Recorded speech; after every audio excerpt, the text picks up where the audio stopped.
to a great night! To us! This is so much fun! It really is.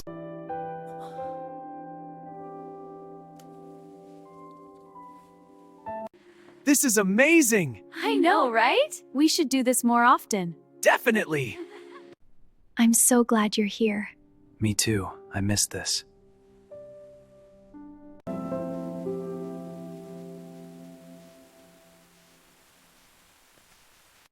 Still glued to your phone, huh? Just one more minute. All right, I'm here when you're ready.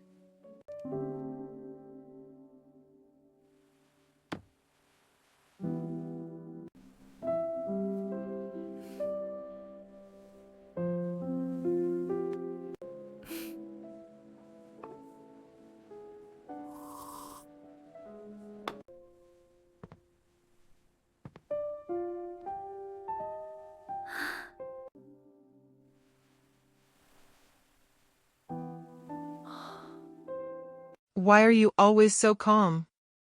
Lena asked me that night, smiling like it was a compliment. I shrugged and said, I don't see the point in fighting. She laughed. That's why everyone loves you. I didn't tell her the truth. The truth was I was calm because I was afraid. Afraid that if I spoke too loudly, she would leave. Afraid that if I asked for too much, I would end up alone. I learned early that being needed felt safer than being wanted.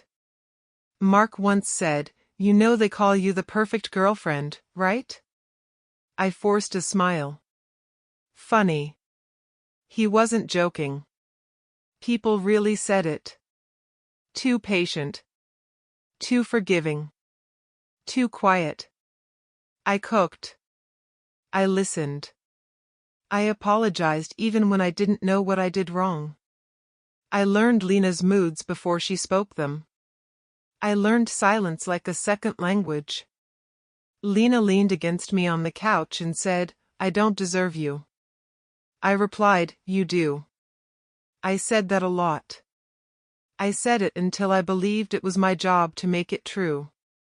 "You never get jealous," she said once, scrolling through her phone. "I trust you," I replied. She raised an eyebrow. "That's rare." I didn't know how to explain that trust wasn't confidence.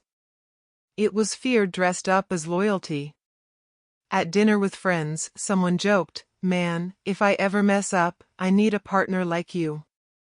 Another voice added, "Yeah, you're basically her girlfriend." Everyone laughed. I laughed too. Inside, something tightened, but I swallowed it. I always swallowed things. That was my role. I told myself love meant endurance. Love meant staying. Love meant proving I wasn't disposable. Lena squeezed my hand under the table and whispered, "Ignore them." "I am," I said. I always said that. Later that night, she looked at me and asked, "You're not mad, right?" "No," I said quickly. She studied my face. "Promise?" "I promise." That word mattered to me. Promise meant security. Promise meant someone wouldn't walk away without warning. I didn't notice the small things at first. Or maybe I noticed and chose not to name them. The late replies. The way she tilted her phone away. The sudden new names that came up casually. "Just coworkers," she said. "Okay," I replied. She smiled like she won something. One night she said, "You're too good to me." I answered, "That's how it should be."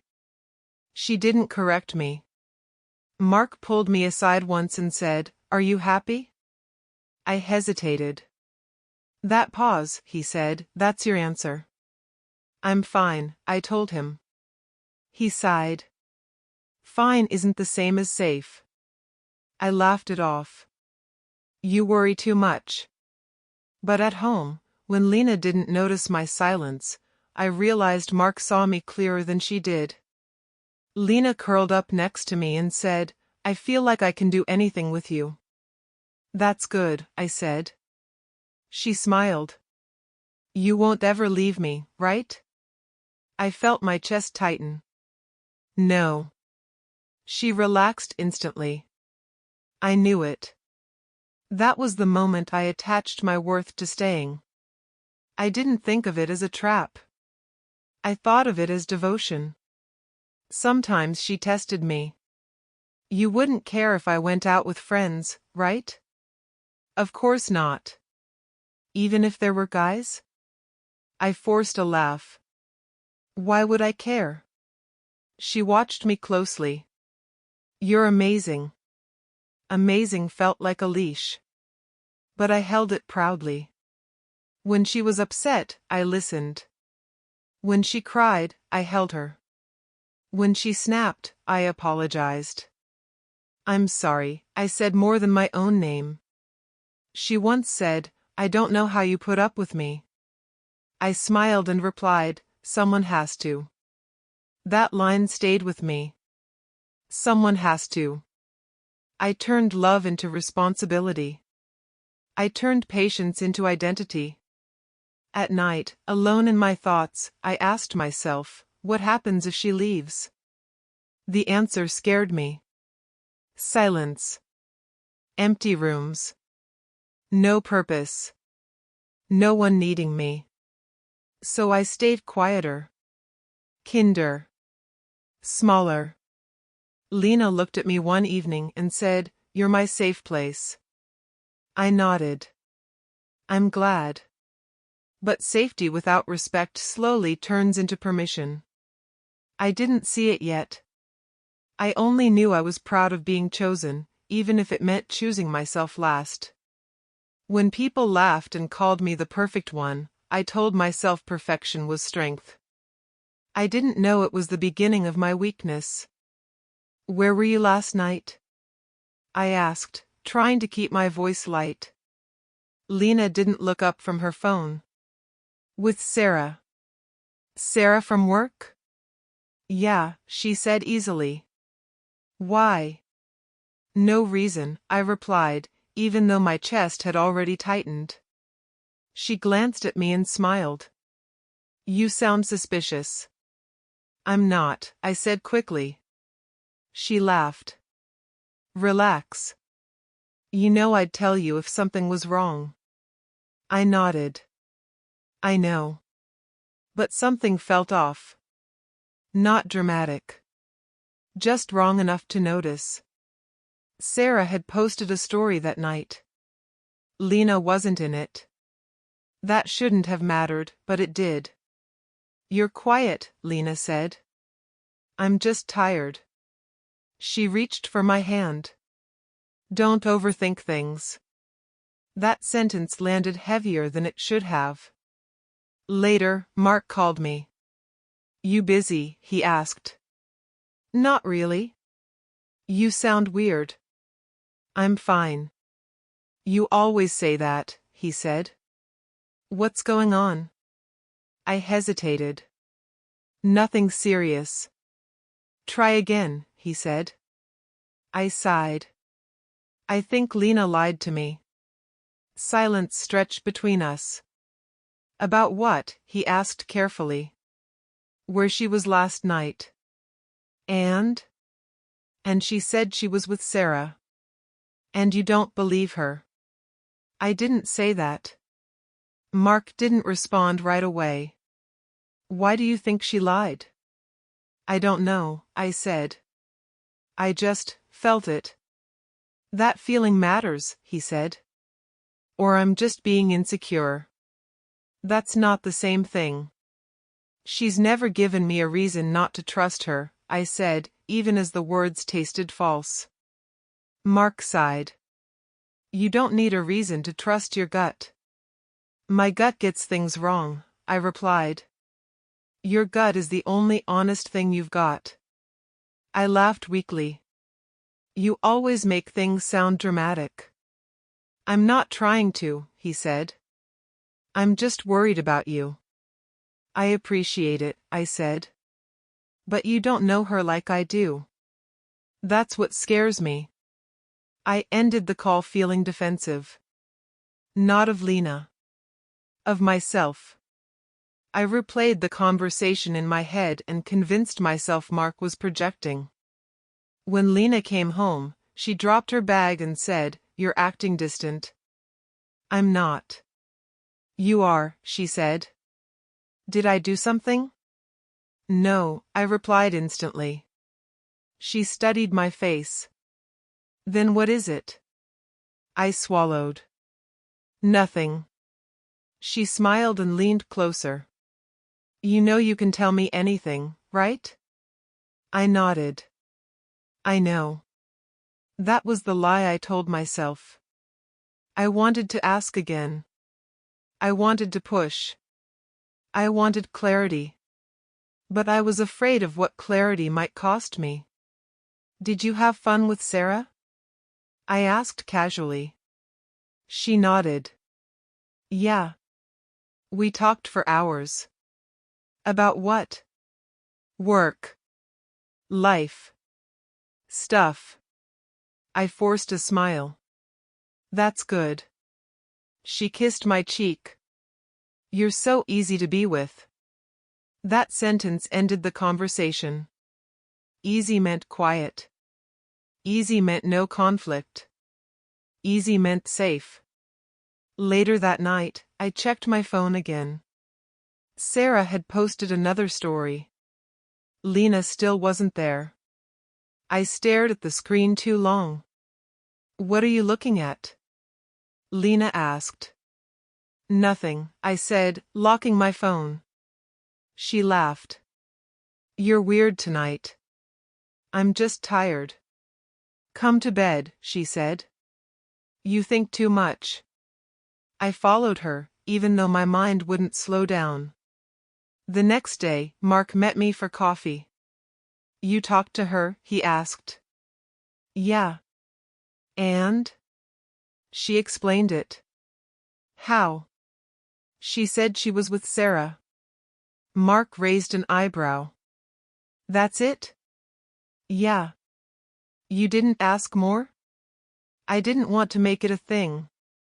"Sometimes it already is a thing," he said. "She wouldn't lie to me," I said.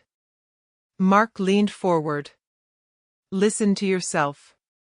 I frowned. "What does that mean?" "You're defending her like you're on trial." "She deserves trust." "And you deserve honesty." I stirred my coffee. "You're reading too much into this." "Maybe," he said. "But if I'm wrong, nothing changes. If I'm right, everything does." "I don't want everything to change," I admitted. Mark softened. "I know." That was the truth I didn't want to face. Change scared me more than doubt. That night, Lena said, "Mark doesn't like me, does he?" I froze. "Why would you think that?" "You act weird after you talk to him." "He just worries." She crossed her arms. "About what?" "About me." She laughed. "He needs to relax." "I know," I said. She looked at me closely. "You trust me, right?" "Yes," I said without hesitation. "Promise?" "I promise." The word came out fast. Too fast. She smiled and relaxed. "Good." As she turned away, something inside me twisted. I had just promised something I wasn't sure I could keep. I lay awake that night, replaying every word. I thought about Mark's warning. I thought about Lena's calm voice. I chose the easier truth. I told myself doubt was dangerous. I told myself love required faith. I told myself asking questions would ruin things. So I swallowed the lie. Not because I believed it, but because believing it felt safer than facing what came next. I didn't realize then that the first lie I accepted wasn't hers. It was mine. "Hey," a guy from work said, lowering his voice, "you good?" "Yeah," I replied. "Why?" He hesitated. No reason. That pause stayed with me longer than the conversation. Later that day, a woman I barely knew smiled at me and said, "You and Lena are cute." "Thanks," I said. She tilted her head. "You're really calm." "I try to be." She nodded slowly. "That's rare." I didn't know why that felt like a warning. That night, Lena came home later than usual. "Long day?"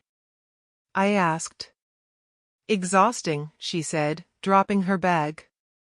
"People are annoying." "Anyone specific?" She glanced at me. "Why?" "No reason," I said quickly. She laughed.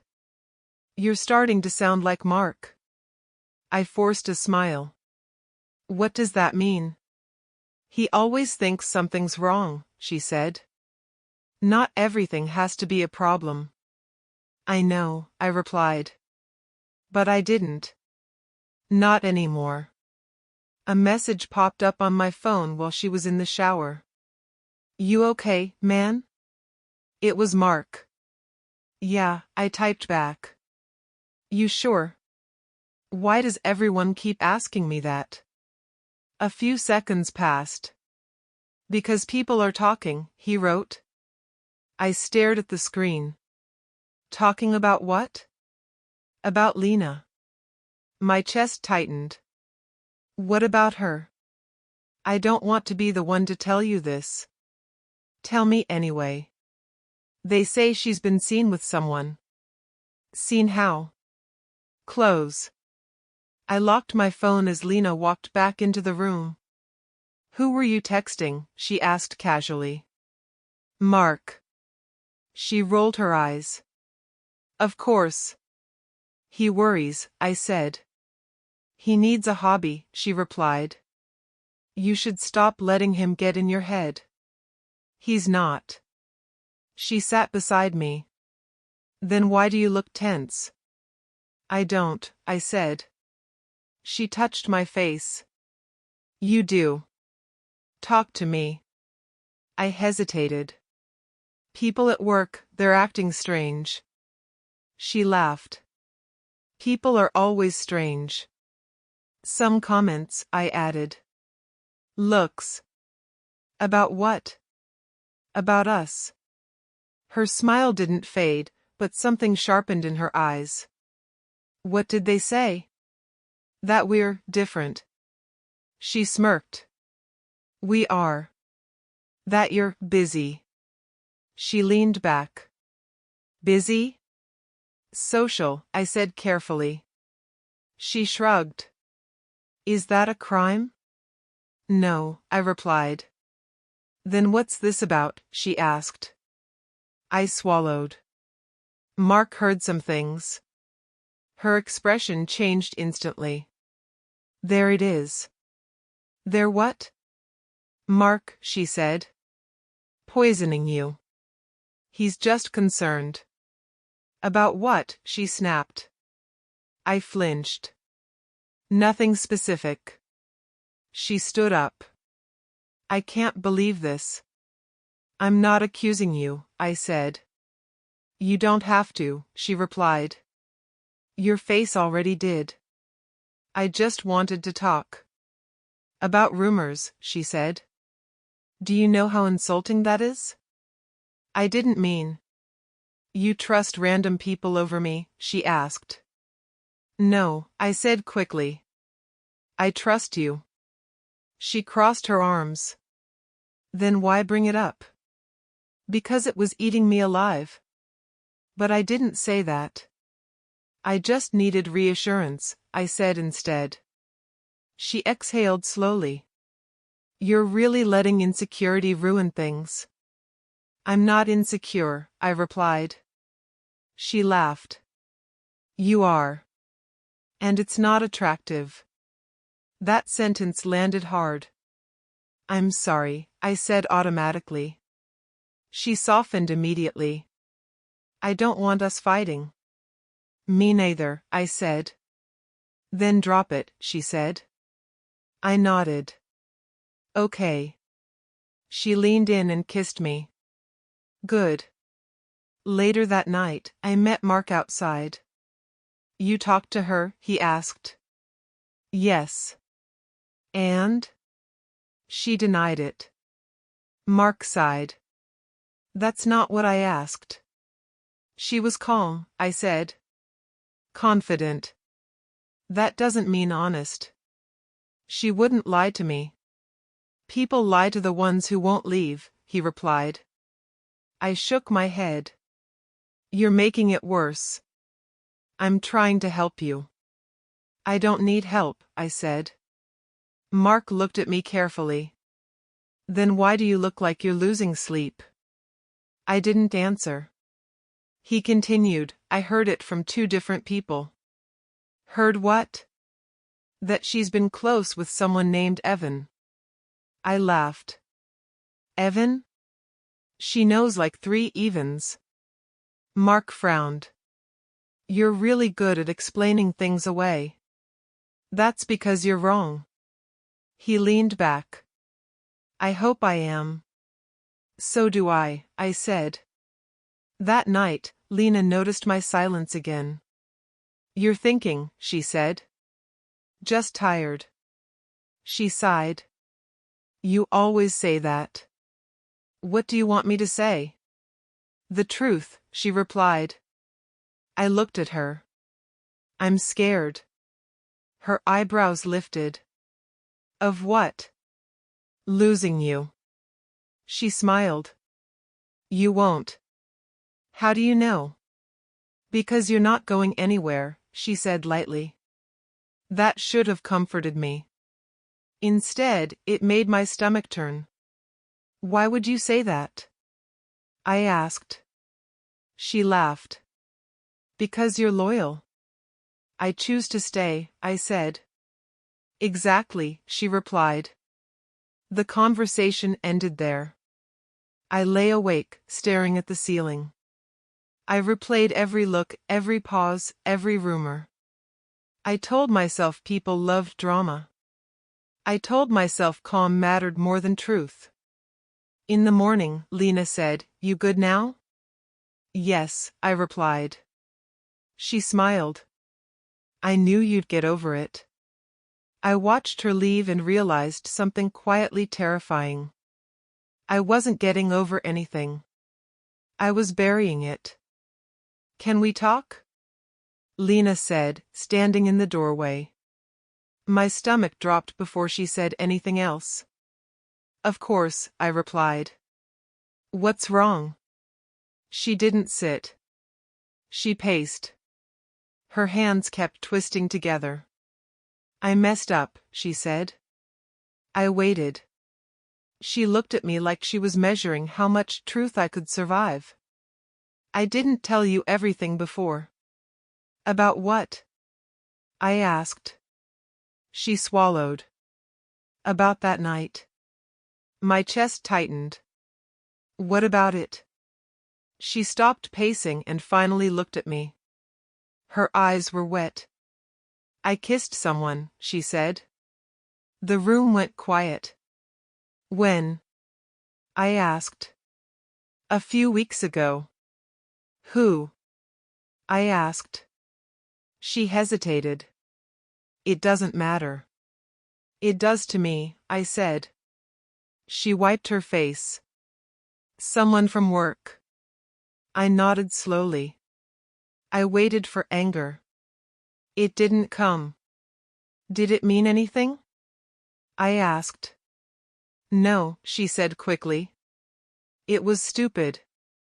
I was drunk. I felt lonely. Lonely. The word landed like it belonged to me. Why didn't you tell me? I asked.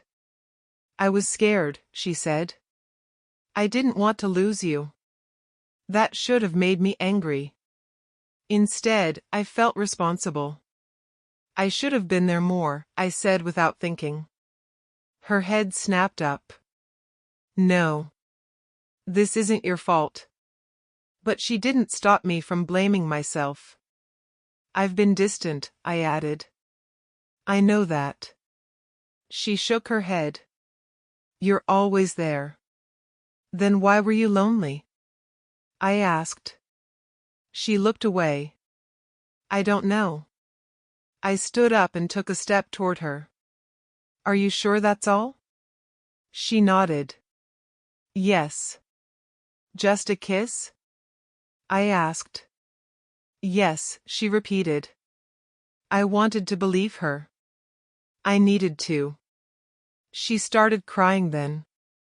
Not loud. Quiet. Controlled. The kind of crying that asks for comfort. I hate myself for hurting you, she said. I pulled her into my arms. It's okay, I said automatically. She clung to me. Please don't leave. I'm not going anywhere, I said. That promise came easier than it should have. I love you, she whispered. I love you too, I replied. My voice didn't shake. That scared me. She pulled back and looked at me. You're not mad? I'm just processing, I said. You're so calm, she said. Anyone else would be screaming. I don't want to fight, I replied. She nodded. That's why you're different. Different. Again. I don't deserve you, she said. I smiled weakly. You do. I meant it. We sat on the couch. She kept apologizing. I kept reassuring. I promise it'll never happen again, she said. I nodded. I believe you. She looked relieved. Too relieved. You forgive me, she asked. Yes, I said. She exhaled like she'd been holding her breath for weeks. Thank you, she said. I don't know what I'd do without you. Neither did I. That night, she stayed close. Held my hand. Touched my arm like she was reminding herself I was real. You're really okay, she asked again. Yes, I said again. The words started feeling thin. Later, Mark called. You sound quiet, he said. We talked, I replied. And? She admitted something. Mark went silent. What kind of something? She kissed someone. Just kissed, he asked. That's what she said. And you believe her? I want to. That's not what I asked. I forgave her, I said. Mark exhaled slowly. Already? She was honest, I replied. After lying, he said. She came clean. When it suited her. She was scared, I said. So were you, he replied. I didn't answer. Listen, Mark continued, forgiving isn't wrong. But fixing what she broke shouldn't be your job alone. I'm not fixing, I said. We are. You always say that, he replied. But it's always you doing the work. She needs support, I said. And who supports you? I didn't have an answer. The next morning, Lena acted lighter. Freer. Thank you for being mature, she said. Mature? I repeated. About everything, she added. You didn't overreact. I smiled. I trust you. She kissed me. That's why this works. Works. Like a system. Like maintenance. Over the next few days, she checked in constantly. You okay? Still love me? You're not secretly mad, right? Each time, I said no. Each time, I swallowed something else. One night, she said, I feel so lucky. I asked, why? Because you don't make me feel guilty, she said. That sentence stayed with me. Guilt was supposed to belong to her. Somehow, it ended up with me. When she went out again a week later, she said, "You're okay with this, right?" "Yes," I replied. "You're the best," she said. I sat alone and told myself forgiveness was strength. I told myself calm meant control. But something inside me had shifted. I didn't feel angry. I felt smaller. That was the moment I learned the pattern. She broke. I repaired. She cried. I comforted. She promised. I believed. And every time I forgave her, she stood taller. Every time I forgave her, I shrank. I didn't see it as power then. I saw it as love. "Can I tell you something?" Lena asked, not looking at me. "Sure," I said. She was tying her shoes, calm, unhurried. "There was another time," she said. My chest tightened, but my voice didn't. "Another what?" She sighed. "Another kiss." "When?" I asked. "A while ago." "With the same guy?" I asked. "No," she replied. "Different." I nodded slowly. "Okay." She glanced at me. "You're not upset?" "I'm listening," I said. She relaxed. "It didn't mean anything. I just wanted to be honest." Honest. That word used to feel heavy. Now it felt casual. "Why tell me now?" I asked. "Because I don't want secrets between us," she said. I smiled faintly. "I appreciate that." She nodded, like she'd passed a test. "That's all," she added. "I just wanted you to know." "Thank you for telling me," I said. She leaned over and kissed my forehead. "You're so understanding." Later that day, I met her coworker Nina for the first time. "So you're the famous one," Nina said, smiling too easily. "Famous?" I asked. "She talks about you all the time," Nina replied. "Only good things, I hope," I said. Nina laughed. "You're sweet." That word again. Lena walked up and said, "Nina, stop embarrassing him." "I'm not," Nina replied. "I'm just saying you're lucky." Lucky. The word felt misplaced. As we sat together, Nina kept glancing at Lena, then at me. "You're very calm," she said. "I hear that a lot," I replied. She nodded slowly. "That's admirable." The pause after that told me more than the words. On the way home, I asked Lena, "Does Nina know about us?" "Of course," she said. "About everything?" I asked. She shrugged. "Some things." "What things?" I asked. She laughed. "You're overthinking." I nodded. "Right." That night, she brought it up again. "There was also this one time," she said, scrolling through her phone. My heart sank quietly. "Another one?" She sighed. "Don't say it like that." "Like what?" I asked. "Like it's a big deal," she replied. "Isn't it?" I asked. She looked at me, confused. "I told you." "It didn't mean anything."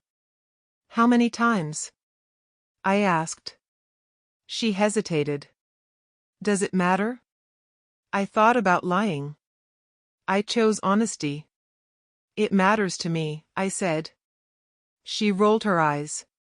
"You're making this heavier than it needs to be." "I'm just trying to understand," I replied. "There's nothing to understand," she said. "You're the one I'm with." I nodded. "Okay." She smiled. "See? That's why this works."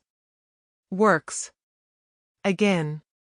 Over the next weeks, the confessions came easier. Something happened, but it was stupid. I shouldn't have done it, but I didn't feel anything. It was just attention. Each time, I listened. Each time, I reassured. Each time, I told myself this was honesty, not disrespect. One night, she said, "You're really good at handling this." Handling what? I asked. Me, she replied.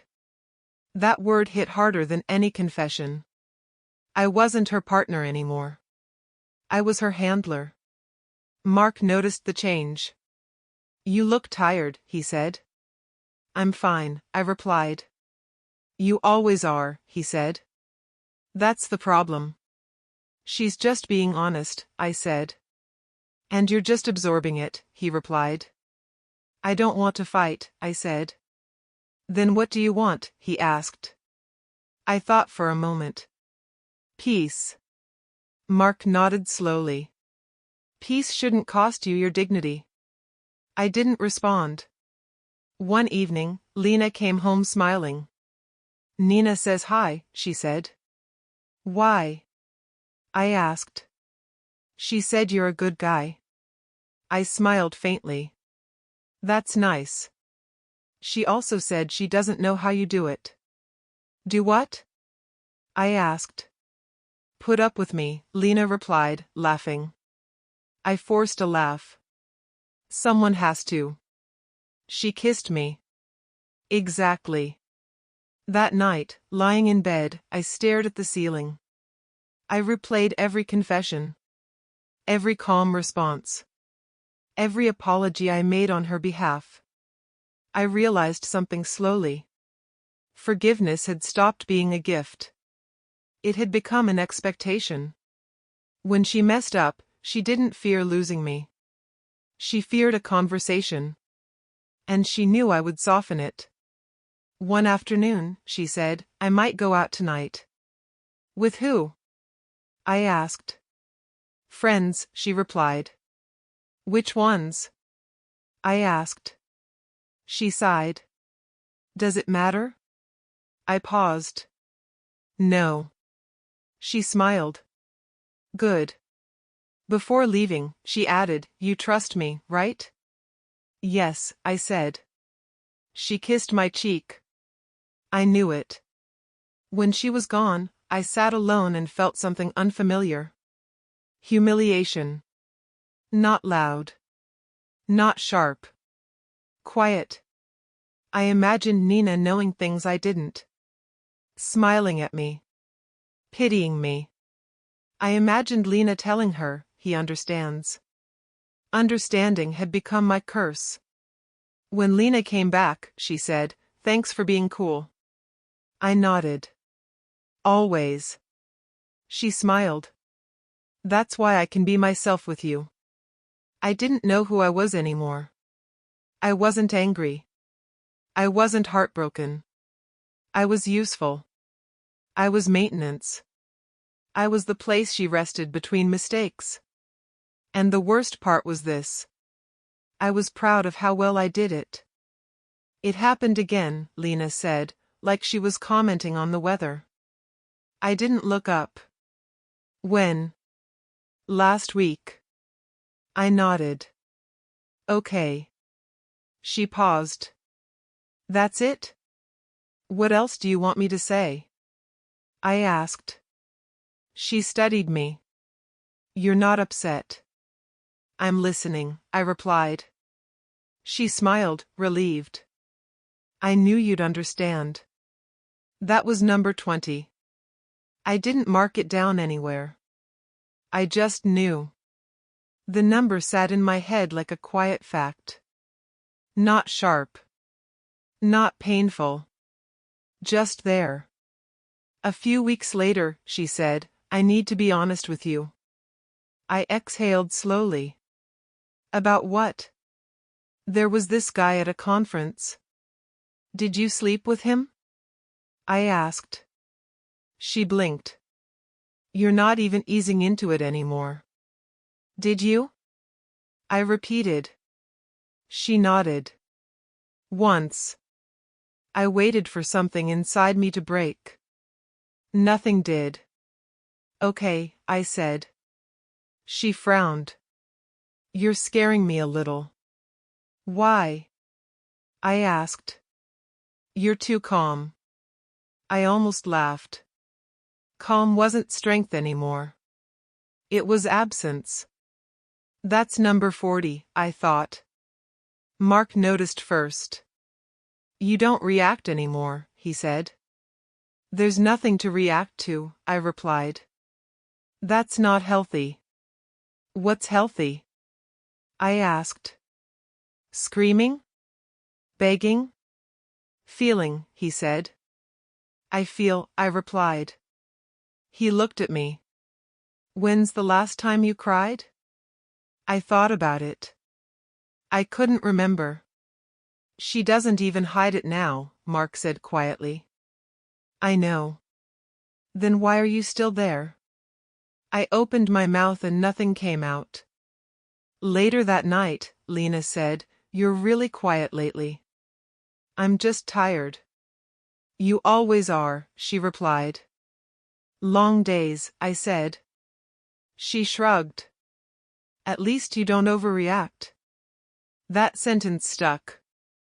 Overreact. Like pain had a volume limit. One evening, she came home and said, I think you know already. Know what? I asked. There was someone else. How many? I asked. She laughed nervously. Does it matter? That was number 60. I didn't answer her question. I stared at the wall and felt empty. She touched my arm. You're not mad, right? No, I said. She smiled. I don't know how you do this. Neither did I. I stopped asking names. I stopped asking details. Details made it real. Numbers were easier. 20. 40. 60. I counted like someone counting steps down a dark staircase. Slowly. Carefully. One misstep and everything collapses. Mark said, You're disappearing. I'm still here, I replied. Physically, he said. But that's it. I didn't argue. At home, Lena said, You've changed. So have you, I replied. She laughed. At least I'm honest about it. Honest. The word felt hollow. I thought about leaving. The idea came and went like a distant noise. But then reality spoke louder. The apartment. The shared bills. The routines. The mornings where she asked, Did you sleep okay? The nights where she said, I feel safe with you. Leaving felt like tearing out everything familiar at once. I told myself, I'll leave when it gets worse. It kept getting worse. I told myself, I'll leave when I can't handle it. I kept handling it. One night, she said, You don't even flinch anymore. Should I? I asked. She shrugged. Most people would. I'm not most people, I replied. She smiled. That's why you're special. Special meant replaceable, but dependable. I stopped crying because crying required hope. Hope that something might change if I heard enough. Counting didn't need hope. Counting was control. I started tracking it quietly. She'd say, It was just one night. I'd think, 63. She'd say, It didn't mean anything. I'd think, 67. She'd say, I was lonely. I'd think, 70. I stopped asking why. Why led nowhere. Mark asked, Do you even care anymore? I care, I said. I just don't show it. That's worse, he replied. Lena noticed my distance. You're not as affectionate, she said. I'm here, I replied. That's not the same, she said. I know, I replied. She frowned. Are you punishing me? No, I said honestly. Punishment required intention. This was survival. One afternoon, she said, I don't feel judged by you. That's good, I replied. It really is, she said. You make things easy. Easy again. I looked at myself in the mirror that night and didn't recognize the man staring back. He looked calm. Controlled. Empty. I remembered crying after the first confession. The pain had been sharp then. Alive. Now there was nothing sharp left. Just wait. Habit kept me there. Habit and fear. Fear of starting over. Fear of being alone. Fear that without being needed, I'd disappear completely. Lena said, "You'll always be my home." I nodded. Okay. Home wasn't a place anymore. It was a function. When she left again that night, she said, "Don't wait up." I won't, I replied. I sat alone and counted. 73. 74. I didn't cry. I didn't shake. I just added another number and waited for the next one. That's when I realized something terrifying. As long as I was counting, I wasn't leaving. And as long as I wasn't leaving, she didn't have to stop. Come on, Lena said, pulling me by the wrist. You're being dramatic. I'm not, I replied. I just don't feel like going. You always say that, she said. It's just a few people. I nodded and followed her anyway. I always did. The apartment was already loud when we arrived. Music thumped through the walls. People laughed too hard, talked too fast. I stood near the door while Lena slipped easily into the room, hugging people, smiling, glowing. Hey, someone shouted. You made it. Lena laughed. Of course I did. And you brought him, the guy added, looking at me. I smiled politely. Yeah. Wow, a woman said, handing Lena a drink. You're lucky. Lena smirked. I know. I took a soda and stood beside her. I didn't know most of these people. They didn't know me either. I was an accessory. Proof she was taken. Or worse, proof she was safe. So, someone asked Lena, "Is this your boyfriend?" She tilted her head and glanced at me. Depends on the day. A few people laughed. I forced a smile. I'm kidding, she added. He's my girlfriend. The room exploded with laughter. Oh my God, someone said. That's perfect. I knew it, another voice added. He's way too patient. I laughed with them. The sound came out automatically, like a reflex. Lena raised her glass. He takes care of me. Someone said, every girl needs one of those. Another added, you're lucky he doesn't get jealous. Right? Lena replied. He's so understanding. Understanding. The word echoed in my head. Say something, Mark whispered beside me. I shook my head slightly. Lena looked at me. You're okay, right? Yeah, I said. She smiled and turned back to the group. See? Perfect. Perfect. That word used to make me proud. Tonight, it made my stomach drop. I felt my face tighten, but I kept smiling. I felt like I was shrinking in real time. Like every laugh pressed me flatter into the floor. Someone asked, so what's it like dating Lena? I opened my mouth, then closed it. She's amazing, Lena said for me. He agrees with everything I say. More laughter. I nodded. She's amazing. That was true. It just wasn't enough anymore. I scanned the room and saw Nina leaning against the counter. She met my eyes for a second, then looked away. Her smile wasn't amused. It was pitying. That hurt more than the laughter. "You're quiet," Lena said, leaning close. "Loosen up." "I'm fine," I replied.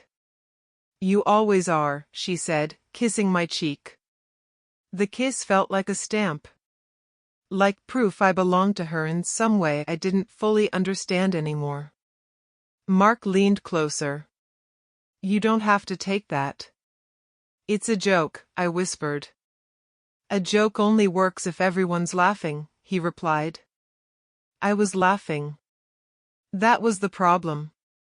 Someone clinked their glass and said, to Lena, for keeping her girlfriend in line. The room laughed again. I raised my soda and took a sip. It tasted like nothing. Lena leaned back and said, "You guys are terrible." But she was smiling. I felt something crack then. Not loudly. Quietly. Like glass under pressure. I didn't say anything. I didn't defend myself. I didn't ask her to stop. I stood there and nodded and smiled and told myself it didn't matter.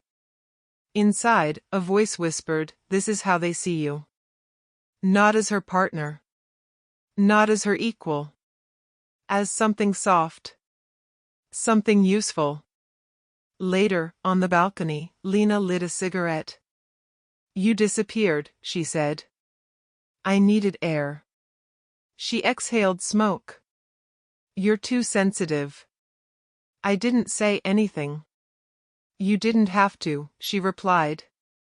"Your face did." "I was fine," I said. She laughed. "You always are." That sentence felt like a verdict. "Why would you say that?" I asked quietly. "Say what?" "That I'm your girlfriend." She shrugged. "It's funny." "Was it funny for me?" I asked. She rolled her eyes. "Don't make it a thing." "I'm not," I said. "I just didn't like it." She stared at me for a moment, then softened. "You know I didn't mean anything by it." "I know," I replied. "Then drop it," she said. I nodded. "Okay." That was it. That was always it. On the way home, the silence stretched between us. "You mad?" she asked. "No," I said. "Good," she replied. I hate drama. I watched the city pass by the window and thought about the word girlfriend. It wasn't about gender. It was about position. Someone who waits. Someone who forgives. Someone who stays.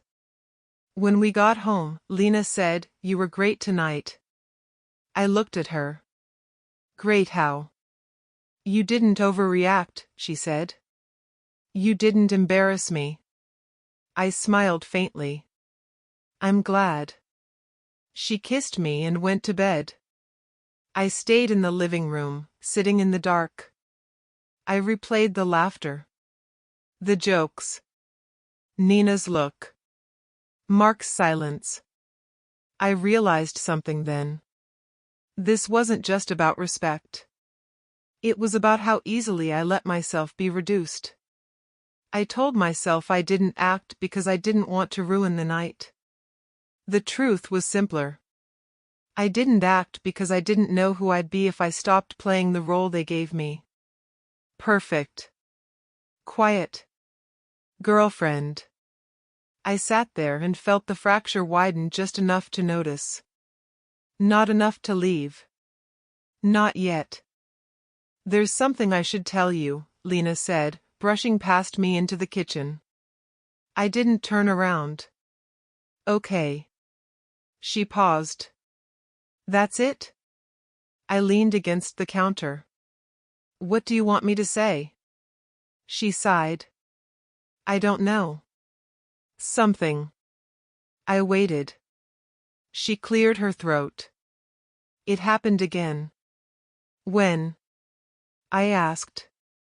Last month. Who? I asked. She hesitated. Does it matter? I thought about it. No. She blinked. Really? I nodded. Really? She studied my face. You're not angry. I don't feel anything, I replied. That was number 98. The number floated in my head like a statistic. Clean. Neutral. Empty. You're scaring me, she said. I looked at her. Why? You're acting like it doesn't matter. It doesn't feel like it does, I replied. She crossed her arms. That's not normal. I almost laughed. Neither is this. She opened her mouth, then closed it. I thought you'd react. I used to, I said. She frowned. So what now? Nothing, I replied. She stared at me, waiting for something else. I didn't give it to her. Later that night, I sat alone in the bedroom, staring at my hands. No shaking. No anger. No tears. Just space. That scared me more than pain ever had. The next morning, I called in sick and walked somewhere I'd never gone before. Dr. Hale's office was quiet. Too quiet. Have a seat, he said. I sat down and stared at the floor. What brings you here? He asked. I thought for a long time. I don't feel anything anymore. He nodded. Tell me about that. My girlfriend cheats on me, I said. A lot. How do you feel about it? He asked. I don't, I replied. He leaned forward slightly. When did that start? After the first few times, I said. Then it just stopped. Stopped what? He asked. Hurting, I replied. Caring. Reacting. He nodded. That's called emotional numbing. It feels like disappearing, I said. Do you want to disappear? He asked. No, I replied quickly. I just don't know how to be here. He was quiet for a moment. Why do you stay? I opened my mouth. Nothing came out. Try, he said gently. We've built a life, I said. Routines. Habits. And, he prompted. I'm afraid, I added. Of what? Being alone, I said. Starting over. Not being needed. He nodded. Who are you without being needed? I didn't answer. What do you feel when she admits these things? He asked. Relief, I said. That I don't have to guess. Anything else? Shame, I said quietly. Why shame? He asked. Because I stay, I replied. He leaned back. What would happen if you left? I imagined it. Empty rooms. Silence. No one asking where I was. I don't know who I'd be, I said. That's an honest answer, he replied. When I left his office, the world felt louder than usual. Too sharp. At home, Lena said, where were you? Out, I replied. She looked at me closely. You're different. I know, I said. She hesitated. Is this about what I told you? Partly, I replied. She sighed. I said I was sorry. I know. You said it didn't matter. It didn't feel like it did, I replied. She frowned. That's not comforting. I'm not trying to comfort you, I said. That surprised both of us. She crossed her arms. So what are you trying to do? I'm trying to figure out who I am, I replied. She laughed nervously. You're being dramatic. Maybe, I said. But I don't recognize myself. She softened. You're still you. I don't know who that is, I said. She stared at me. Are you going to leave? The question hung between us. No, I said. She exhaled in relief. Okay. That reaction stayed with me. That night, Mark called. You okay? He asked. I don't know, I replied. That's new, he said gently. I talked to someone, I added. Who? A therapist. Mark paused. How was it? He asked me why I stay, I said. And? I didn't have a good answer, I replied. Mark sighed. That might be your answer. Later, Lena said, you've been quiet all day. I'm thinking. About what? She asked. My last line, I replied. She laughed. You've said that before. I know, I said. She leaned closer. You're still here. Yes, I replied. But you don't feel like you are, she said. No, I admitted. She looked uncomfortable. I don't like this version of you. I nodded. Neither do I. She went to bed without saying anything else. I stayed up, staring at the ceiling again. 98 times. I felt nothing. No anger to push me out the door. No pain to force a decision. Just quiet. And in that quiet, Dr. Hale's voice echoed in my head. What happens, he had asked, when she finally does something you can't forgive? I didn't know the answer yet.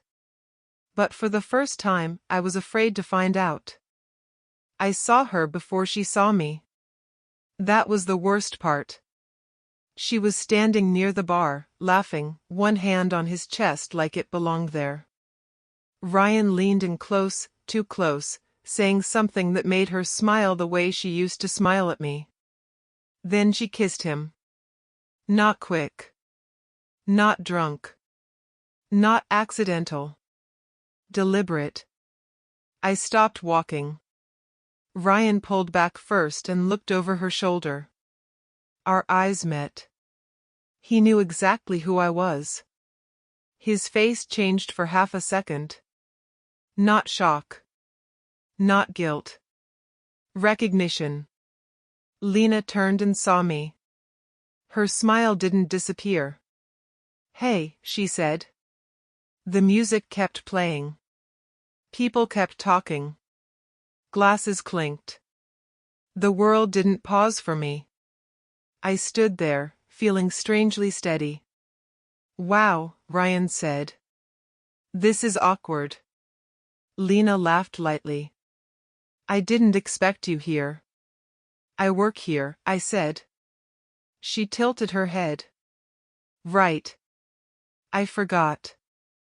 Ryan cleared his throat. Man, I didn't know you'd. You knew, I said. He looked away.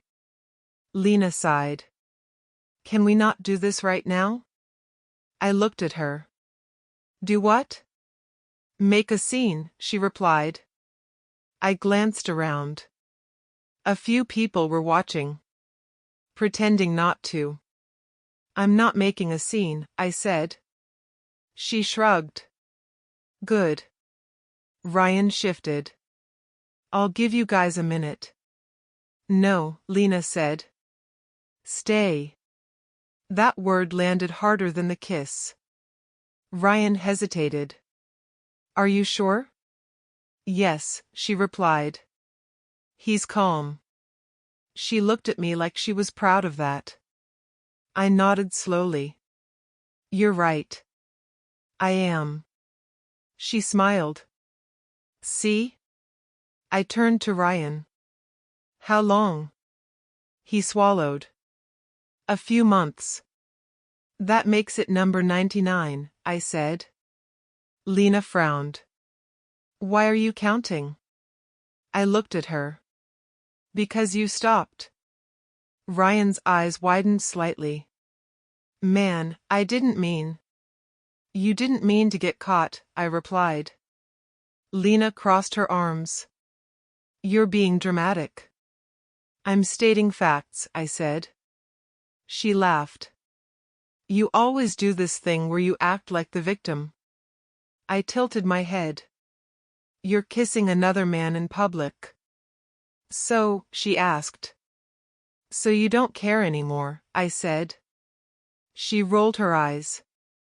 I care. Just not about this conversation. Ryan shifted again. I should probably go. Lena grabbed his hand. No.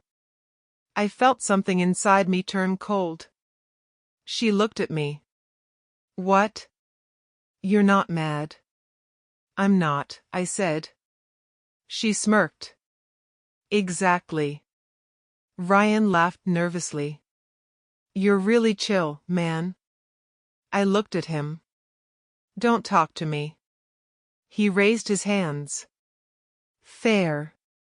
Lena sighed. This is why I didn't tell you.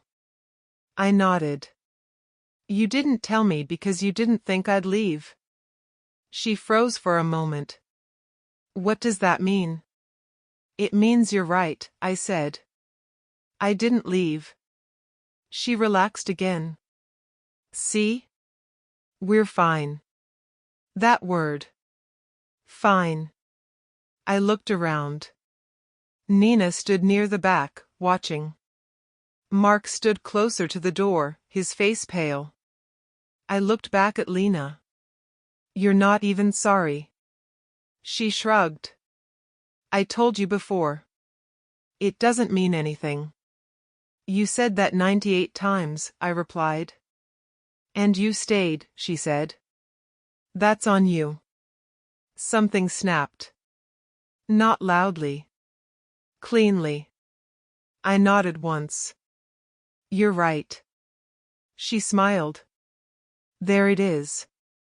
Ryan laughed softly. Guess that's settled. I turned toward the door. Where are you going? Lena asked. Home, I replied. She scoffed. Don't be like that. Like what? I asked. Quiet, she said. It's creepy. I stopped and looked at her one last time. You don't get to tell me how to react anymore, I said. She blinked. Are you serious? Yes. Ryan shifted uncomfortably. I think I should. Go, I said. He hesitated, then walked away without looking back. Lena stared at me. You're overreacting. No, I said. I'm done reacting. Her expression hardened. You're not leaving. I am, I replied. She laughed. You say that every time. I shook my head. No. This time I didn't say it. I did it. I walked past her. Don't do this, she called after me. I didn't turn around. You'll regret it, she said. I kept walking. Mark followed me outside. Are you okay? He asked. I don't know, I replied. But I'm clear. That's new, he said. I nodded. I saw everything. I'm sorry, he said. I shook my head. Don't be. Lena burst out of the door. You're embarrassing me. I turned back once. Funny, I said. That used to be my job. She stared at me, stunned. I walked away. No shaking hands. No tears. No apology. Just silence. As I reached my car, my phone buzzed. "Where are you going?" she texted. I didn't reply. Another message came. "You're being unfair." I unlocked the car. "Come back. We can talk." I sat down. For the first time in years, I didn't explain myself. I started the engine and drove away. In the mirror, the place grew smaller. So did she. That was the moment everything flipped. Not because she cheated again, but because she finally did it where I could see myself clearly. Not as her girlfriend. Not as her support system. Not as her forgiveness machine. As someone who could walk away. I didn't go home that night. I turned my phone off and drove until the city lights thinned and my thoughts finally caught up with me. There was no dramatic crying. No screaming into the dark. Just quiet breathing and a strange sense of space opening up inside my chest. The next morning, my phone was full. "Where did you go?" "This is childish. We need to talk. You can't just disappear." I read them without reacting. That was new. When I finally turned my phone back on, Lena called immediately. "Where are you?" she demanded. "I'm out," I replied. "That's not an answer," she snapped. "It's the only one I have," I said. She went silent. "You're doing this on purpose." "No," I replied. "I'm just not explaining myself." "You don't get to shut down," she said. "Not after last night." I smiled slightly. I didn't shut down. I stepped away. "You're being dramatic," she said. "I'm being quiet," I replied. "That's worse," she said. "Say something." I didn't. She exhaled sharply. "You're trying to punish me." "I'm not doing anything to you," I said. "I'm doing something for me." She laughed, but it sounded forced. "Since when?" "Since I realized I don't owe you reactions," I replied. "That's not fair," she said. "I know," I replied. That ended the call. I met Mark later that afternoon. "You look different," he said. "I feel different," I replied. He studied me. "You didn't go back." "No," I said. He nodded slowly. "You okay?" "I don't know," I replied. "But I'm not numb." "That's a start," he said. I told him everything. Not emotionally. Factually. "She didn't apologize," I said. "She didn't care," I added. "She expected me to stay," I finished. Mark listened without interrupting. "So what's the plan?" he asked. "I don't know yet," I replied. "But I'm leaving." "Actually leaving?" he asked. "Yes," I said. He leaned back. "I've waited years to hear that." That night, Lena showed up where I was staying. She knocked hard. "Open the door," she said. I opened it. She looked me up and down. "You look fine." "I am," I replied. She stepped inside without asking. "You don't get to ice me out." "I'm not icing you out," I said. "I'm just not engaging." She scoffed. "Same thing." She paced the room. "You're really serious this time?" "Yes," I said. "That's not how this works," she replied. "I know," I said. "That's the problem." She stopped pacing. "Say something." "Yell." "Accuse me." "No," I replied. Her voice rose. "You don't get to act calm after what you saw." "I don't owe you anger," I said. She stared at me. You're trying to scare me. I'm not trying to do anything, I replied. I'm done trying. That landed. Her tone changed. Okay. Let's talk. I am talking, I said. You just don't like what I'm saying. She crossed her arms. You're not thinking clearly. I've never been clearer, I replied. She laughed nervously. You'll cool off. I already have, I said. That scared her. Over the next few days, she tried everything. Anger. Guilt. Nostalgia. You're throwing away years, she said. I stayed through years, I replied. You promised you'd never leave, she said. I promised before I knew who you were, I replied. She stared at me. You're being cruel. No, I said. I'm being honest. She stopped calling after that. Started texting instead. We can fix this. I'll change. You're overreacting. I didn't respond. Silence did what words never could. Mark helped me plan.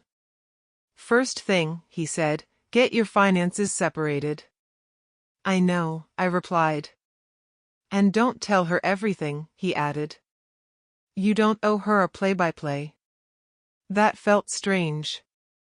Liberating. Lena noticed. You're hiding things, she said one evening.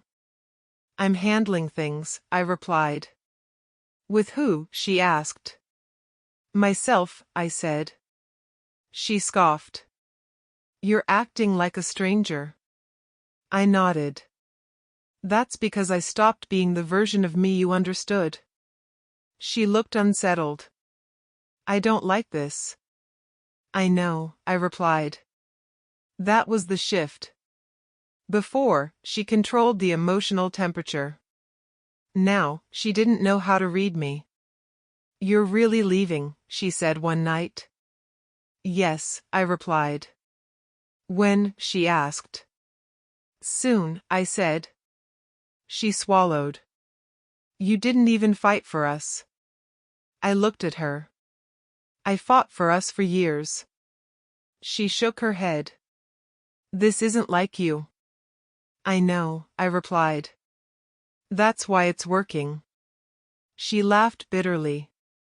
You think you're winning. I shook my head. I'm not trying to win. She stared at me. Then what are you doing? I'm choosing myself, I replied.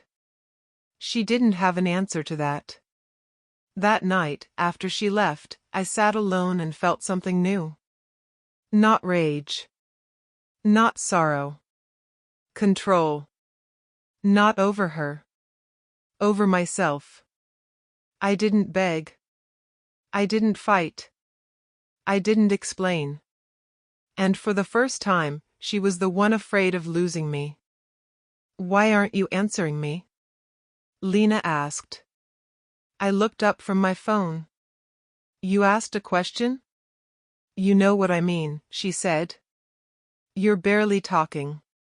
I don't have much to say, I replied. She crossed her arms. That's not like you. I know, I said. She paced the room. You're being distant on purpose. No, I replied. I'm just not filling the space anymore. She stopped pacing. Filling what space? The one you used to hand me, I said. Her jaw tightened. You're being cryptic. I'm being honest, I replied. She laughed nervously. Since when? I didn't answer. That silence hit her harder than any argument ever had. You're hiding something, she said. I'm organizing my life, I replied. With who? She asked quickly. With myself, I said again. She shook her head. That's not an answer. It's the only one you're getting, I replied. She stared at me like she was trying to solve a puzzle that no longer had an edge. That night, Mark introduced me to Claire. She's helped people separate things cleanly, he said. No drama. Claire shook my hand. I hear you want clarity, not revenge. That's right, I said. She smiled. That's usually the hardest kind. We sat down with coffee. Let's start simple, Claire said. Do you share finances? Yes, I replied. Lease, she asked. Yes. Accounts, she asked. Yes. She nodded. Okay. We'll untangle it step by step. I felt something loosen in my chest. Does she know you're doing this? Claire asked. No, I replied. She nodded again. Good. Why good? I asked. Because people who rely on emotional reactions tend to panic when they lose information, she said. That made sense. At home, Lena noticed the change immediately. You met someone, she said. No, I replied. You're planning something, she said. I'm planning my future, I replied. Without me, she asked. I didn't answer. Her voice sharpened. Say it. Yes, I replied. She went quiet. You don't even care how this makes me feel, she said finally. I care, I replied. I'm just not managing it for you anymore. That's your job, she snapped. No, I said calmly. It never was. She stared at me. Who are you? I'm someone who stopped explaining himself, I replied. That scared her. She started checking my phone when she thought I wasn't looking. You don't trust me? I asked. She flinched. I just want to know what's going on. You didn't want that before, I replied. She laughed bitterly. You're enjoying this. No, I said. I'm resting. That was true. Before, silence meant tension. Now, silence meant peace. Lena hated that. You're being cold, she said one morning. I'm being calm, I replied. There's a difference, she said. Yes, I replied. And you depended on the other one. She slammed a cabinet. You're doing this to punish me.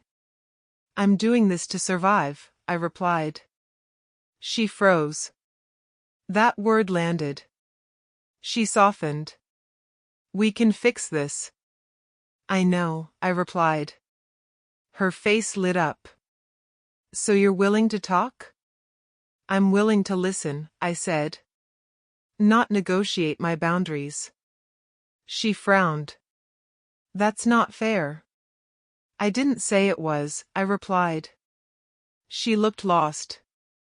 That night, Claire called. I've reviewed your documents, she said. You'll be able to separate cleanly. How long? I asked. A few weeks, she replied. Good, I said. Are you okay? She asked. Yes, I replied. For the first time in a long time. When I hung up, Lena was watching me. Who was that? She asked. A professional, I replied. Her eyes widened. About what? My exit, I said. She laughed, but it sounded thin. You're bluffing. I'm preparing, I replied. She stepped closer. You're really doing this? Yes, I said. You're not even angry, she said. I was angry for years, I replied. You just didn't notice. She shook her head.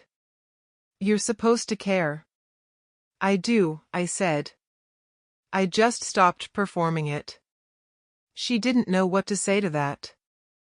Over the next days, she tried different tactics. "You're breaking my heart," she said. "I know," I replied. "You're being cruel," she said. "I'm being consistent," I replied. "You owe me a conversation," she said. "I gave you hundreds," I replied. Each answer was calm. Short. Final. She started crying one night. "I don't recognize you," she said. "I finally recognize myself," I replied. That ended the conversation. I noticed something then. The more silent I became, the louder she got. The more calm I stayed, the more frantic she felt. She had relied on my emotional labor to stabilize her. Without it, she didn't know how to stand. One evening, she said, "You're really going to leave?" "Yes," I replied. "When?" she asked. "Soon," I said. She nodded slowly. "You don't even need me anymore." I thought about it. "No," I said. That was the truth. She looked small then. Not powerful. Not confident. Just scared. I didn't feel satisfaction. I felt clarity. Silence wasn't punishment. It was proof that I no longer needed to be loud to exist. And for the first time, she wasn't afraid of losing the relationship. She was afraid of losing control. "I think people are talking about me," Lena said. We were standing in the kitchen, not facing each other. "People talk," I replied. She scoffed. "Not like this." I waited. "At work," she continued. "Things feel different." "How?" I asked. She hesitated. "Colder." I nodded. "That happens." She turned to me. "Why are you being like this?" "Like what?" I asked. "Detached," she said. "Like you don't care." "I care," I replied. "I just don't intervene anymore." She frowned. "Intervene in what?" "In consequences," I said. That annoyed her. "You sound smug," she said. "I'm not," I replied. "I'm tired." She rolled her eyes. "You always pretend you're above this." "I'm not above it," I said. "I'm outside it." She didn't like that. A week later, she came home angry. "Ryan blocked me," she said. I looked up.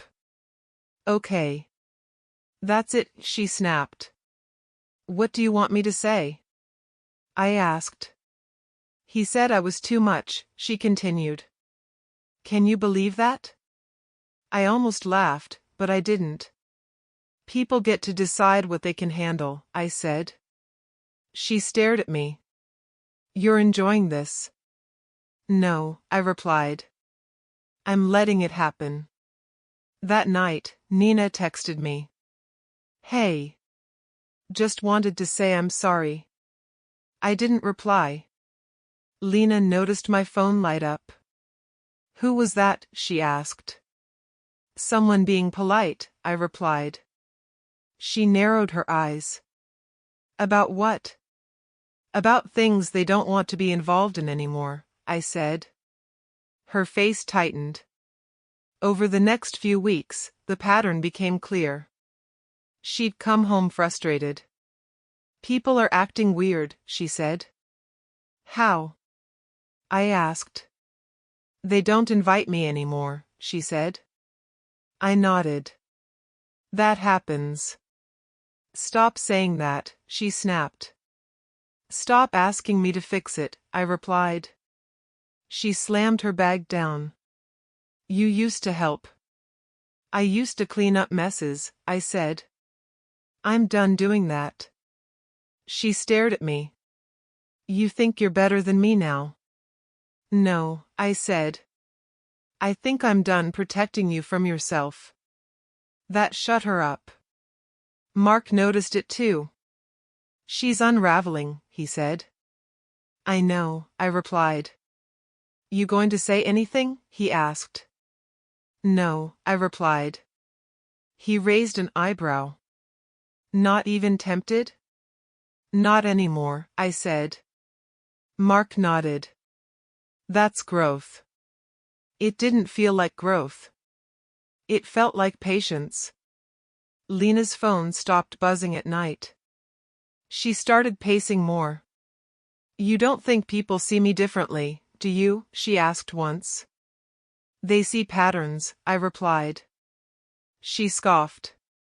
You sound like a therapist. I've learned a few things, I said. She looked at me carefully. From who? Myself, I replied. She started spending more time alone. No dates. No late nights. No excitement. Just restlessness.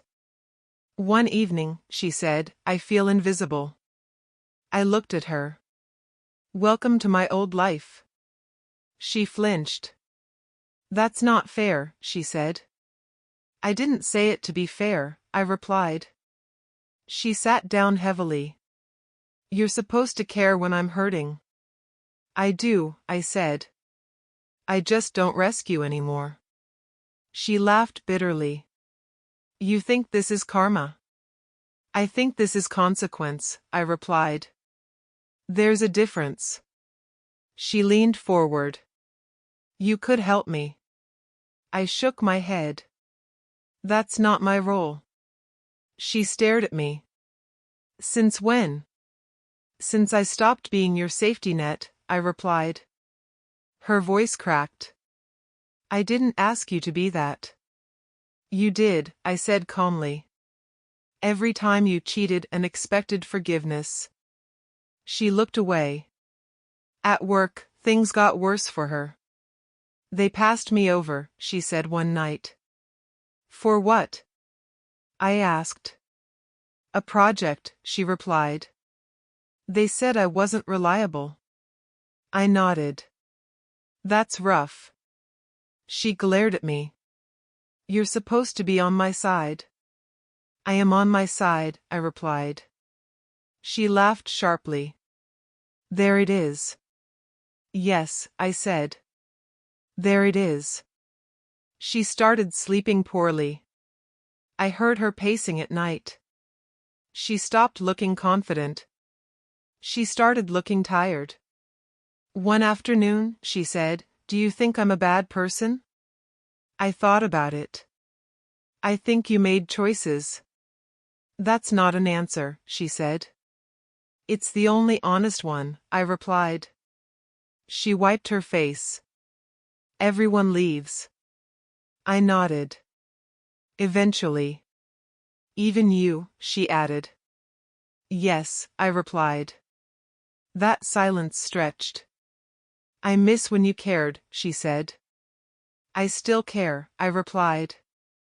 I just don't interfere. She shook her head. You're cold.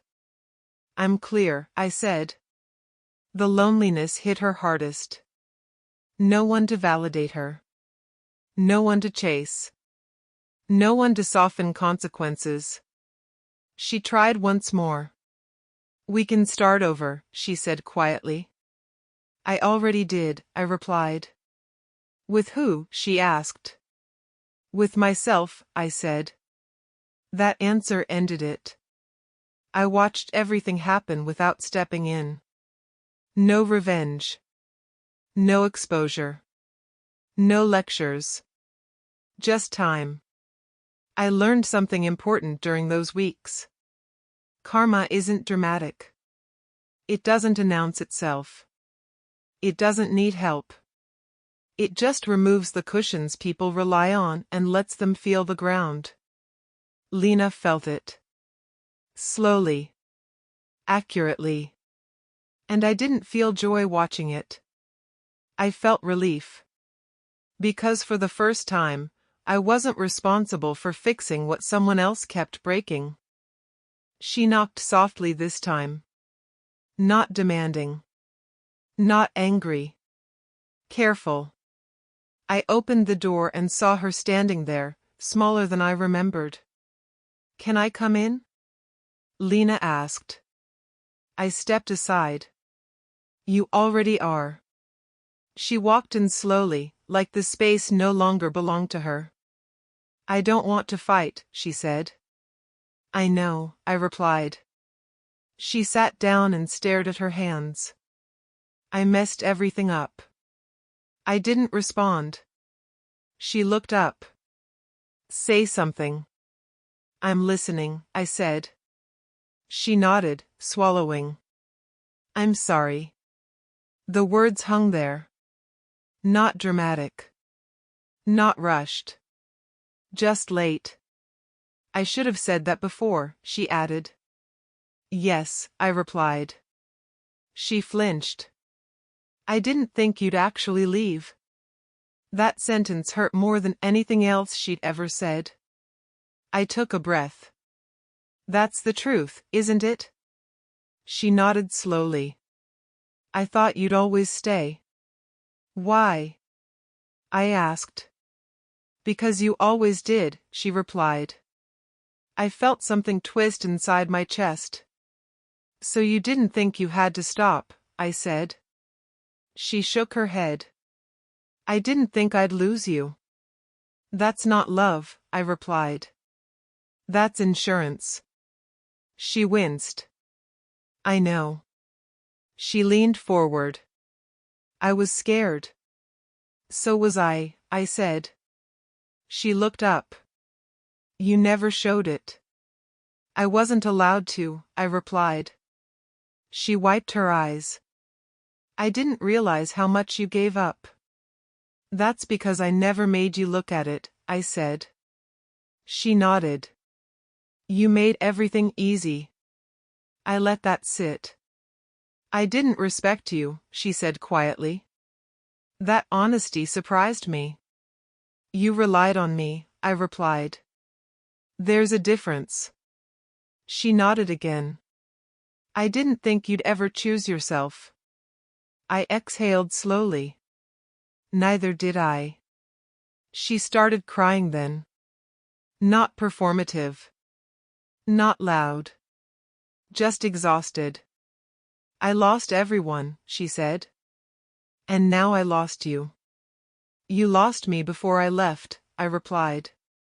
She looked up sharply. When? The moment you stopped being afraid of hurting me, I said. She closed her eyes. I never wanted to hurt you. I know, I replied. You just didn't care enough not to. She covered her face. I'm sorry. I believed her. That was the strange part. I believed her, and it didn't change anything. I forgive you, I said. She looked up, shocked. You do? Yes, I replied. Relief flashed across her face. Then. No, I said gently. Her expression fell. I forgive you, I repeated, so I can let this go. She stared at me. You're not coming back. No, I replied. She laughed weakly. Of course not. Silence filled the room. I didn't think consequences would feel like this, she said. They never do, I replied. She stood up slowly. I wish I could go back. So do I said.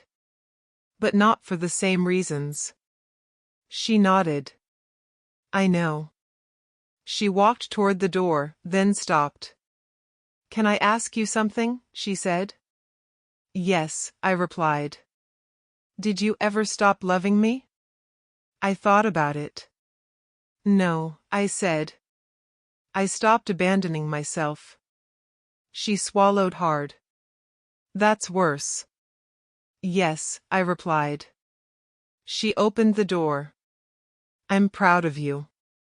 That surprised me. Thank you, I said. She hesitated. I really am sorry. I know, I replied.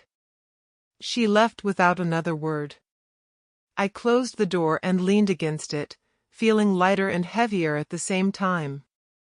I didn't feel victorious. I didn't feel cruel. I felt finished. Later, Mark called. "How did it go?" he asked. "She apologized," I replied. "And?" he asked. "And she admitted she never thought I'd leave," I said. Mark was quiet.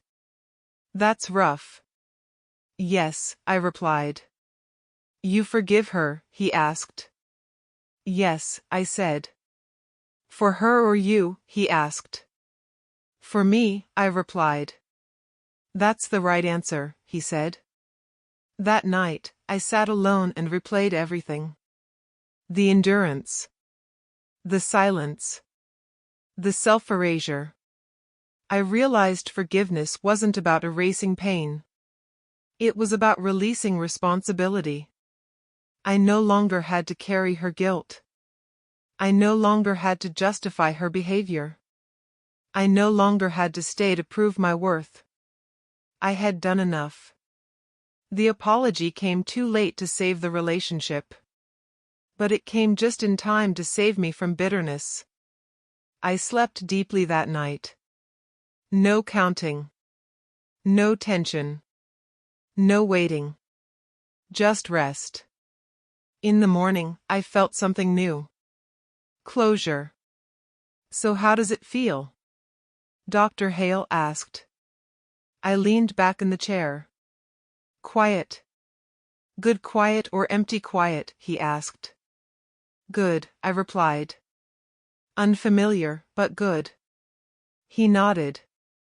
"That usually means you're no longer performing." "I didn't realize how tired I was," I said. "People don't," he replied, "until they stop carrying someone else." I thought about that on the walk home. My apartment felt different now. Not lonely. Clean. Mine. Mark came over later that evening. "You look lighter," he said. "I feel lighter," I replied. "No urge to run back?" he asked. "No urge to explain," I said. He smiled. "That's progress." Life started rebuilding in small ways. Morning routines. Work without distraction. Evenings without emotional cleanup. No waiting for messages. No bracing for confessions. Peace felt strange at first.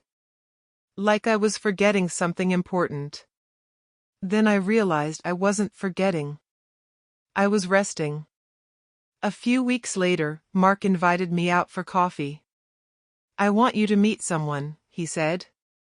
"I'm not dating," I replied. "Relax," he said. "Just a person." That's how I met Maya. She smiled and said, "Hi." No testing. No scanning. No performance. "Nice to meet you," I said. She nodded. Same. We sat down. Silence passed without tension. "That's new," I said. She laughed softly. "What is?" "Not feeling like I need to fill every pause," I replied. "I hate forced conversations," she said. I smiled. "Me too." She asked simple questions. "What do you like doing?" "What makes you tired?" "What makes you calm?" No interrogation. No judgment. When I mentioned my past, she didn't flinch. "That sounds heavy," she said. "It was," I replied. She nodded. "I'm glad you're not there anymore." No advice. No fixing. Just acknowledgement. After coffee, she said, "Thanks for the conversation." "Conversation?" I asked. She smiled. "Yeah." No games. No roles. That word stayed with me. Roles. I'd played so many. caretaker, forgiver, stabilizer. With Maya, I didn't feel cast. I felt present. Therapy continued. What do you notice now? Dr. Hale asked. I don't apologize for existing, I replied. He smiled. That's a big one. I used to think love meant endurance, I said. And now, he asked. I think love means safety, I replied. He nodded. And safety requires respect. Maya and I kept talking. Slowly. Casually. No rushing. No promises.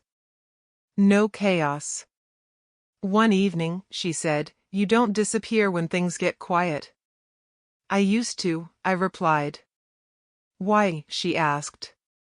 I thought silence meant rejection, I said. And now, she asked.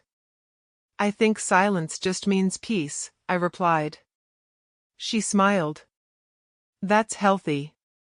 That word felt strange applied to me. Healthy. Mark noticed too. You don't flinch anymore, he said. I don't need to, I replied. Think you'll fall back into old habits, he asked. I'm paying attention now, I said. That mattered. One night, Maya asked, what do you need? The question caught me off guard. I don't know, I admitted. She nodded. You don't have to know yet. No pressure. No demand. That was respect. I compared it quietly. No accusations. No tests. No punishment for honesty. Just space. I didn't feel special. I felt equal. Dr. Hale said, respect feels boring to people addicted to chaos. I laughed. I like boring. Maya laughed too. Same. One afternoon, she said, you don't try to impress me. I'm tired of performing, I replied. Good, she said. I like people who show up as they are. That sentence rewired something in me. Show up as you are. Not as needed. Not as useful. Not as perfect. Just present. I realized something important. I hadn't lost myself before. I had traded myself. And now, I wasn't for sale anymore. One evening, walking home, I thought about Lena. Not with anger. Not with longing. With distance. I didn't need closure anymore. I had it. Maya noticed my quiet. You okay? She asked. Yes, I replied. Just thinking. She nodded. I like that you answer honestly. I'm practicing, I said. She smiled. Keep practicing. There were no fireworks. No dramatic declarations. Just consistency. I learned respect doesn't demand proof. It doesn't test loyalty. It doesn't punish boundaries. It makes space. And for the first time, I didn't feel like I had to earn love by disappearing inside it. I could stay whole. I didn't expect to see her again. When I did, it wasn't dramatic. No music. No timing. Just coincidence. She was sitting alone at a cafe near my office, staring into a cup she wasn't drinking. Her shoulders were slumped. Her phone lay face down on the table. I almost walked past. Then she looked up and saw me. Oh, Lena said. Hey, I replied. She hesitated. Do you have a minute? I checked my watch. Yeah. I sat across from her. For a moment, neither of us spoke. You look different, she said. So do you, I replied. She smiled weakly. Not in a good way. I didn't argue. How have you been? She asked. Good, I said. She blinked. Really? Yes, I replied. That surprised her. I've been figuring things out, she said. I know, I replied. She laughed softly. Of course you do. We sat in silence again. It wasn't tense. It wasn't heavy. Just quiet. I didn't think it would end like this, she said. Like what? I asked. Calm, she replied. I thought it would be louder. I used all my loud a long time ago, I said. She nodded. I see that now.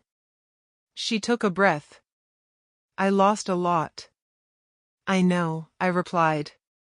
Not just people, she added. Parts of myself. I considered that. That happens when you don't stop. She looked at me. I didn't stop because you never made me. That was my mistake, I said. She flinched. I know. I don't hate you, I added.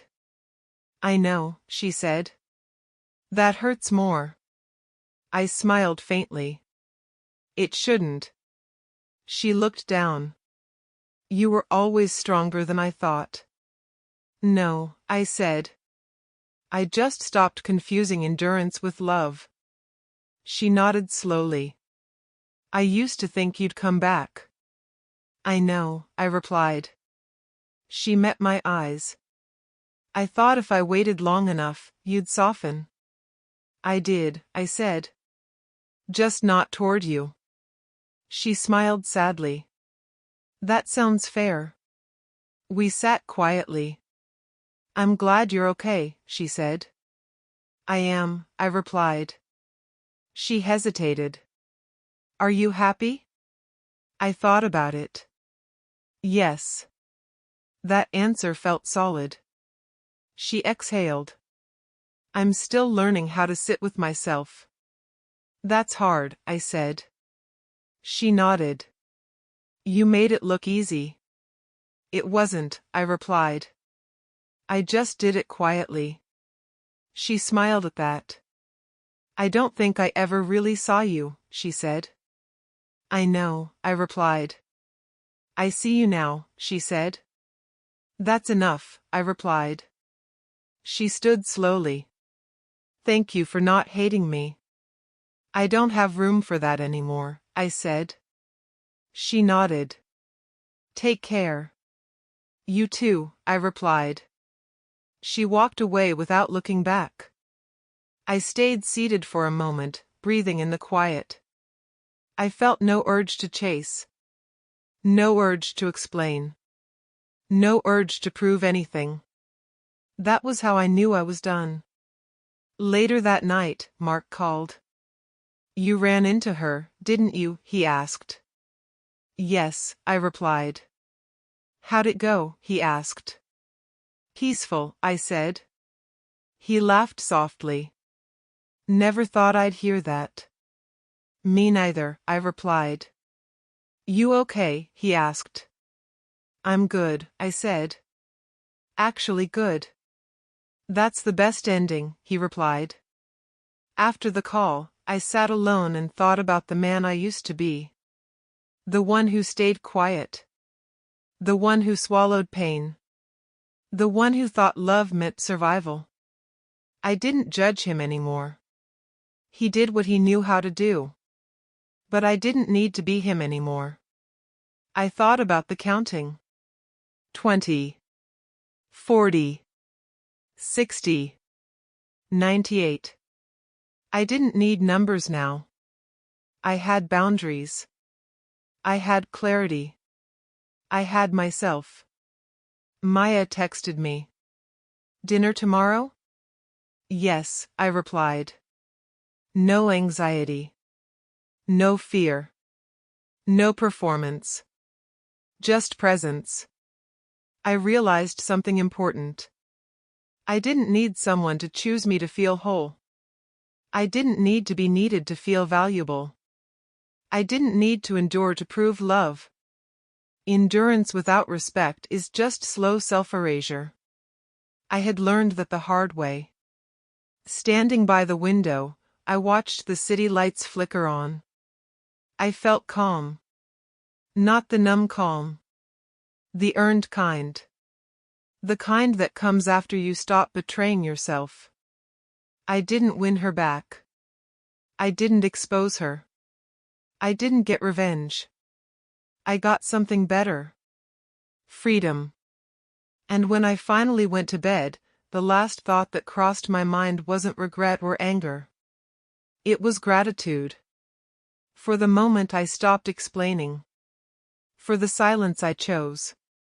For the life I rebuilt. For myself. I survived the 99th betrayal not to prove her wrong, but to finally choose myself.